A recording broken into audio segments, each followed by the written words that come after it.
Terus demak-demok saiki. Sampeyan mosok gelem karo larangan ngene, Mbak, Mbak. Wis 7 tahun setengah karo Jolang. Iki piye to, Nduk? Anake sing pol ngguri iki karo aku. Takon ana kecitoke kembar aku. Mosok. Iso. Coba, Nduk iki kan terus Nduk le bawa, Nduk. Iki nikan iya. Nano.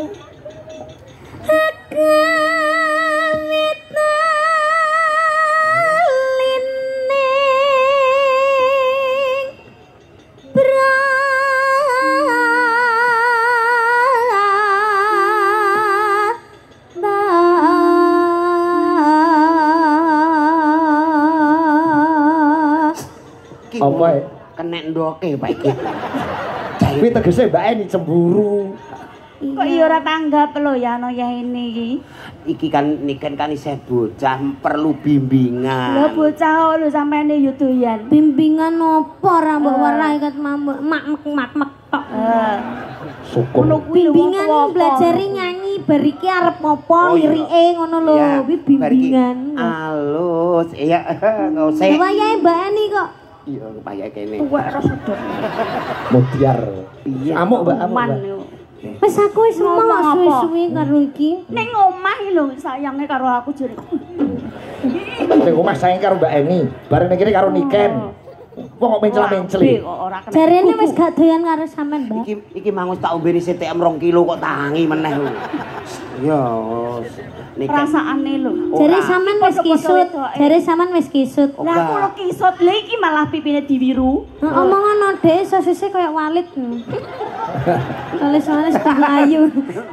Ayu lho Mas, aku iki wis tuwa. Nek mbok banding-banding ngono kuwi lara atiku Mas. Astagfirullahaladzim. Iku senengane cari iku kene lho lah. Kene. Ati iki ning dhuwur. Ati iki ning kene. Tak nggo mlaku rene ploro tok. Lah atimu sepiro?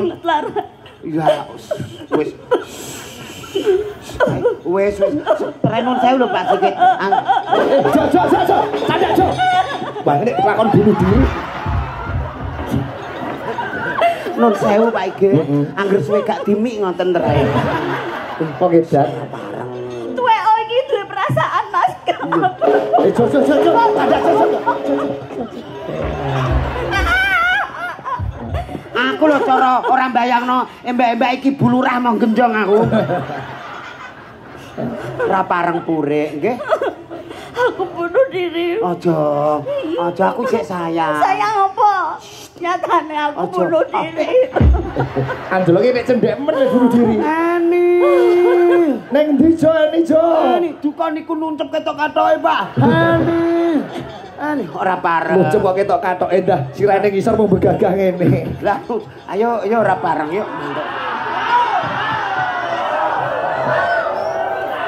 mantuk. Ayo mantuk. Ora ketok. Ayo mantuk kok kaya ndek sore yuk. Ayo. Ayo. Alah. Ayo mantuk yuk kok kaya ndek sore yuk. Enggak no. Iki kaya bongkar mes aku. Enggak no. Wah, wis Jo. Kon nembang Jo ben lilih.